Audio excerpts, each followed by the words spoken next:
Hello 9th class. अपना आज का लेक्चर हमने नया चैप्टर शुरू कर लिया है, लेसन 4 संस्थाओं का कामकाज। और इसमें ध्यान है, पिछले हमने चैप्टर में कुछ आरक्षण के बारे में उदाहरण लिया था कि किस तरह से निर्णय लिए जाते हैं, कैसे कानून बनते हैं, कानून बनाने वालों के पीछे कौन लोग होते हैं। ठीक है, तो इन सब पे तो अभी अपन वही बात करेंगे कि कैसे काम होता है, क्या होता है। तो छोटी क्लास में आप लोगों ने पढ़ा होगा बच्चों संसद के बारे में, संसद क्या होती है। ठीक है, और अपने देश में जो सरकारें हैं उन सरकारों को चलाने वाले जो शासन के अंग हैं वो 3 हैं, व्यवस्थापिका, कार्यपालिका और न्यायपालिका। ठीक है, हम पहला अगर लेते हैं व्यवस्थापिका, जिसको विधायिका भी कहते हैं। तो ये बच्चे जो 3 अंग हैं, व्यवस्थापिका, कार्यपालिका, न्यायपालिका, ठीक है, ये तीनों अंग जो है 2 जगह कार्य करते हैं। 2 जगह से तात्पर्य है कि केंद्र सरकार में भी और राज्य सरकार में भी, अलग अलग नाम से। हम बात कर रहे हैं फिलहाल केंद्र सरकार की। तो केंद्र में जो केंद्र की विधायिका है वो होती है संसद। ठीक है, और संसद जो है इसके 2 सदन है। संसद का निर्माण संयुक्त रूप से होता है 3 तरह से। ये 2 सदन हो गए जिनको चैम्बर भी कहते हैं, ये सदन हो गए, और राष्ट्रपति, मतलब राष्ट्रपति की सहायता ये 2 सदनों का निर्माण हुआ है। अब ये जो राष्ट्रपति है ना, ये सदन का प्रमुख है, मतलब कार्यपालिका प्रधान भी है, संवैधानिक प्रधान भी है व्यवस्थापिका का, किंतु ये सदस्य नहीं है और सारे फैसले, सारे कानून इनकी मंजूरी के बिना जो है नहीं पास हो सकते। ठीक है, तो ये लोकसभा और ये राज्यसभा। अब ये इनके अलग अलग नाम भी है। लोकसभा को निम्न सदन भी कहते हैं और इसको कहते हैं उच्च सदन। ठीक है, अपर एंड लोअर। ये जो है हाउस ऑफ पीपल कहलाता है, मतलब जनता का सदन है। और ये काउंसिल ऑफ स्टेट, मतलब जो स्टेट्स हैं अपने देश में, संघ इकाइयां जो है, राज्य की इकाइयां जो है, उनका प्रतिनिधित्व करता है, उसका ये प्रमुख है। ये जनता का सदन है, ये संघ और राज्य की इकाइयों का प्रतिनिधित्व करता है राज्यसभा। मतलब जो हम जीता के भेजते हैं जिन लोगों को, वो लोकसभा में जाकर के और कार्य करते हैं।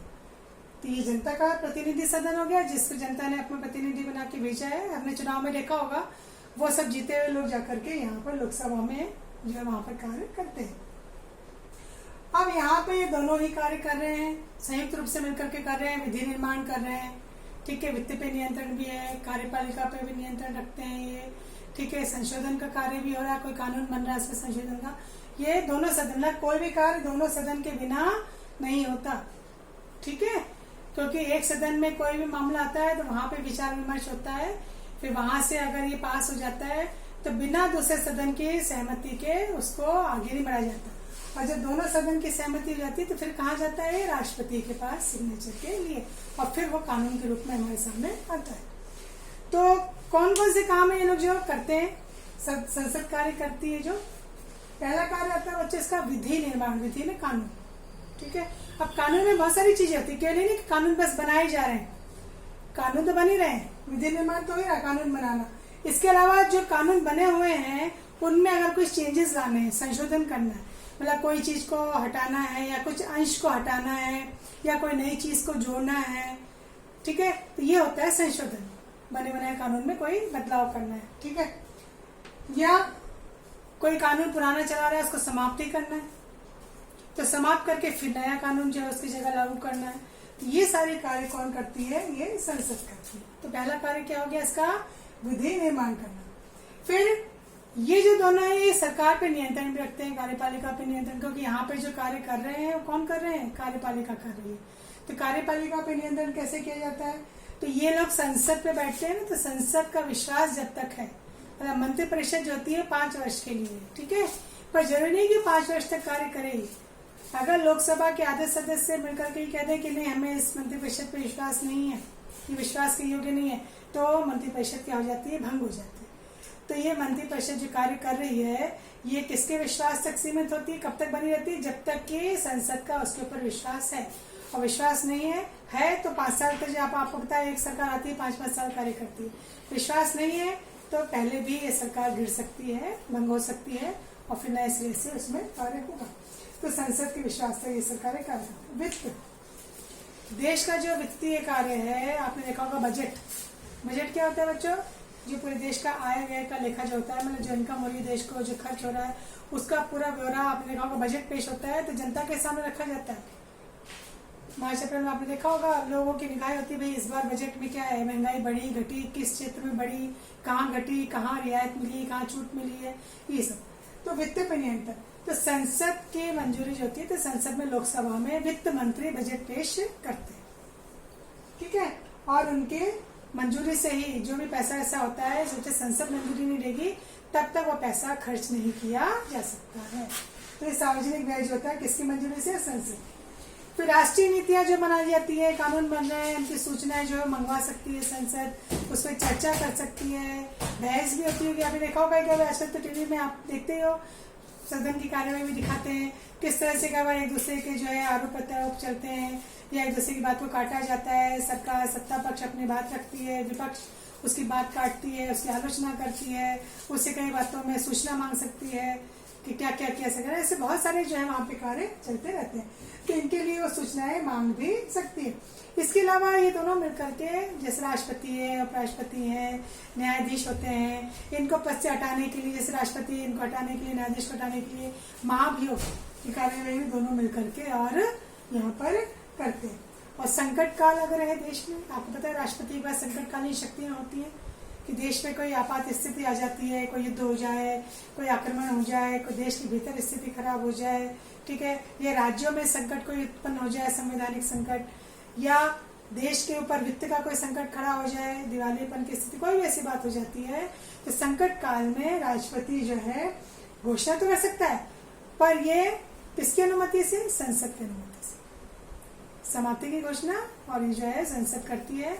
और जो उद्घोषणा है, मतलब घोषणा की जाती है कि संकट काल घोषित हो गया है, हालांकि राष्ट्रपति के जरिए होता है, राष्ट्रपति तो सुप्रीम कमांडर है, पर वो सारे कार्य किसके आदेश में करता है? मंत्रिपरिषद के यहाँ पर। तो संकट काल एक बार में 6 महीने के लिए, फिर आगे उसको वापस 6 महीने के लिए बढ़ाया जा सकता है। तो ये कार्य करते हैं। पर बच्चे जब ये बात आती है कि ठीक है हम बार बार ये कह रहे हैं कि दोनों सदन मिलकर काम करें, दोनों सदन मिलकर कार्य करते हैं, विधि निर्माण कर रहे हैं, पर कहीं ना कहीं अगर अपन पावर की बात करें तो कहा जाता है लोकसभा ज्यादा प्रभावशाली। यहाँ पे आता है प्रभावशाली कौन है?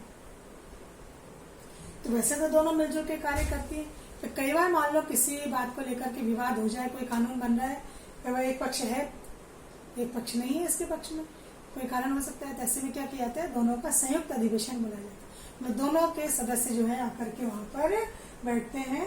हालांकि यहाँ पर लोकसभा की बात को ही प्राथमिकता दी जाती है। क्यों? क्योंकि लोकसभा जनता का सदन है, प्रतिनिधि सदन है, वहाँ जनता ने ही इनको चुन के भेजा है, तो उनके सारे फैसले जो है जनता के ऊपर ही लागू होंगे। जो भी है फैसले जो लिए जाते हैं जनता के लिए लिए जाते हैं, और जनता की राय की बहुत अहमियत होती है। तो ऐसे में यहाँ पे लोकसभा को ही प्राथमिकता मिलती है, राज्यसभा को इतनी प्राथमिकता नहीं मिलती, क्योंकि यहाँ पे परोक्ष रूप से चुने हुए लोग यहाँ पर आते हैं। फिर ये संसदात्मक व्यवस्था अपने यहाँ पर है, संसद प्रमुख है अपने यहाँ पर। तो ये जो मैंने अभी बात की थी यहाँ पर कि संसद के मतलब मंत्रिपरिषद जो है लोकसभा के विश्वास तक ही कायम रहता है। लोकसभा का विश्वास जब तक है तब तक मंत्रिपरिषद है, बनी हुई है, नहीं तो वो क्या हो जाती है? भंग हो जाती है। किंतु जो है लोकसभा के जो है लोग इसको सदस्य क्या करते हैं? मंत्रिपरिषद को नियंत्रित करते हैं, मतलब कार्यपालिका। किंतु राज्यसभा के साथ ऐसा नहीं है, राज्यसभा को नियंत्रित नहीं कर सकते। फिर अभी अपन ने बात की थी वित्त की, पैसों की बात की थी, तो वित्त मामले में लोकसभा के पास ज्यादा अधिकार होते हैं। क्यों?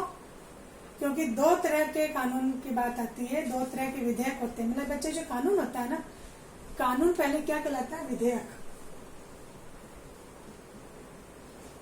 प्रस्ताव भी इसको कहते हैं। विधेयक जब लाया जाता है सदन में, तो सदन में चर्चा होती है, इसके ऊपर बहस होती है, ठीक है, लोगों के बहुमत लिए जाते हैं वहां पे जो सदस्य हैं, और उनके बहुमत से जो अगर पास हो जाता है तो दूसरे सदन में जाता है। तो जो साधारण विधेयक होता है, विधेयक 2 प्रकार के, साधारण और वित्त विधेयक। तो साधारण विधेयक के लिए तो जैसे यहाँ पे आया, कहीं पर भी आ सकता है, यहाँ पे आया और यहाँ गया, तो इसके पास समय है, ठीक है, 3 महीने का, फिर 1 महीने का समय है विचार करने के लिए। इस बीच जो चाहे तो वापस भेज सकती है, ठीक है, संशोधन भी करने के लिए कह सकती है, इस तरह से। किंतु जब वित्त का मामला आता है तो राज्यसभा इसको मतलब खारिज नहीं कर सकती, समाप्त नहीं कर सकती, अपने सुझाव दे सकती है। हालांकि वो सुझाव मानना ना मानना लोकसभा के हाथ में। तो यहाँ पे पावर किसके पास हो गई? लोकसभा। और ये जो वित्त विधेयक है इसको 14 दिन से ज्यादा नहीं रख सकते।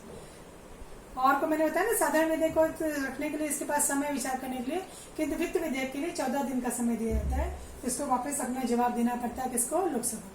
तो यहाँ पे हम किसकी बात करें? कौन ज्यादा पावरफुल हो गया, प्रतिभाशाली हो गया? यहाँ पर लोकसभा।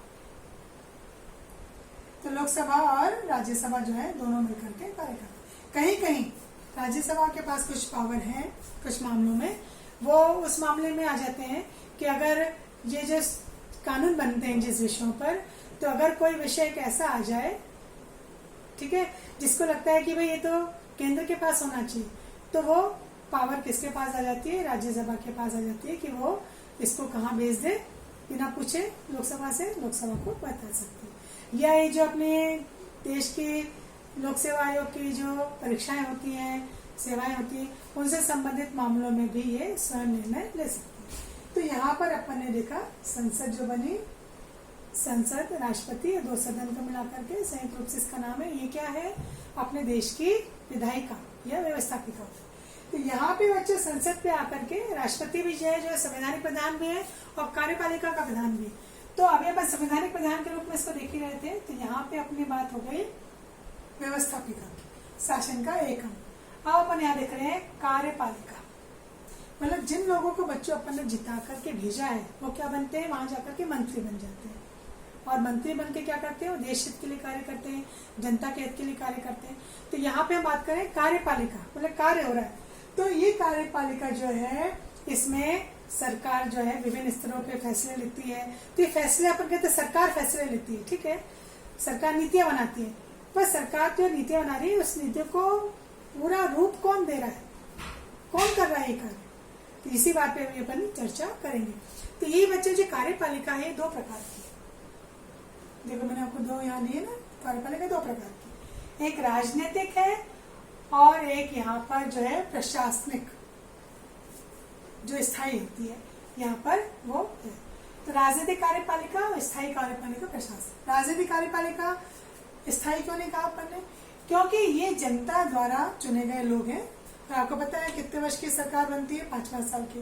तो एक खास अवधि के लिए ही ये यहाँ पर आते हैं निर्वाचित होकर के, और ये बड़े राजनीतिक व्यक्ति होते हैं और ये बड़े बड़े फैसले लेते हैं, ठीक है। किंतु अपन कहते हैं ये गैर राजनीतिक लोग होते हैं, प्रशासनिक लोग, मतलब जो आपने देखे होंगे विभिन्न विभाग होते हैं।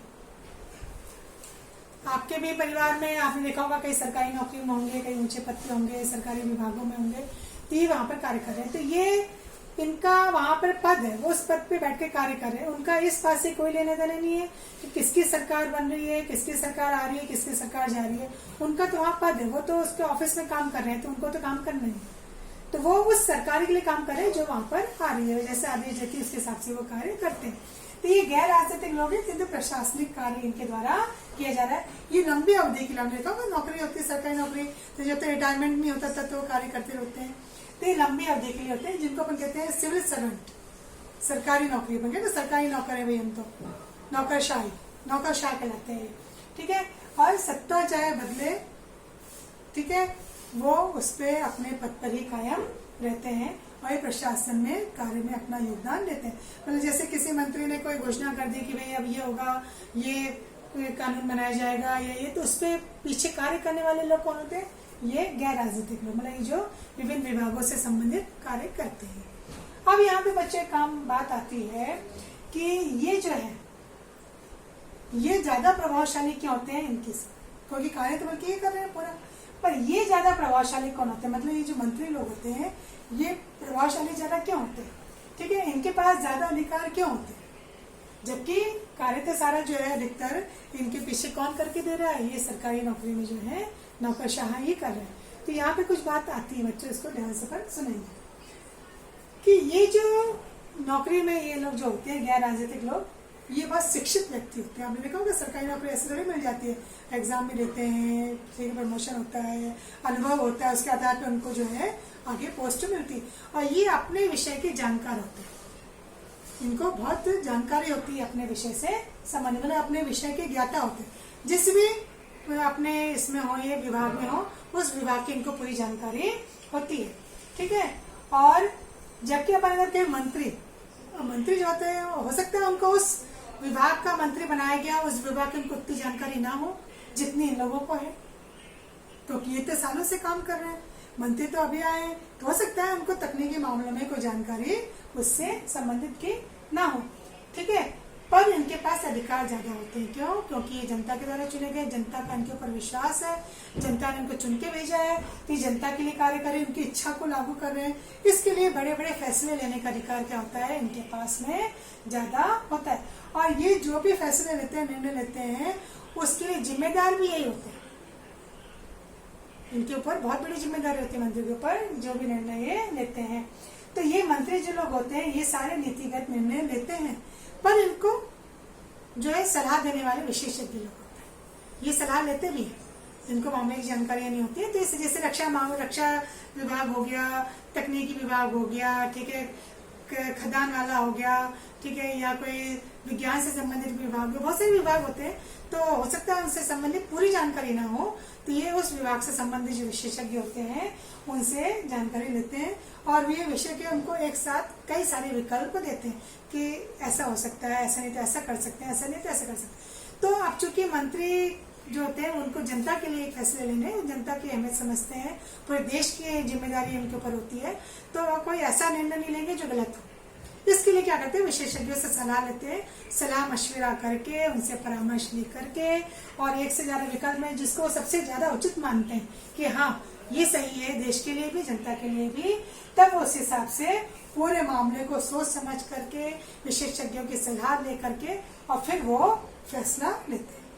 इसलिए इनके पास ज्यादा प्रभावशाली व्यक्तित्व भी होता है, और ये प्रभावशाली अधिकार भी रखते हैं। ठीक है। तो यहाँ पर अभी अपन ने इतना पढ़ा। अब बच्चे अपन अगले क्वेश्चन में पढ़ेंगे कि ये जब भी अपन बात कर रहे हैं कार्यपालिका में, तो कार्यपालिका में जो प्रधान होते हैं वो होते हैं लोकसभा में सत्ता पक्ष के।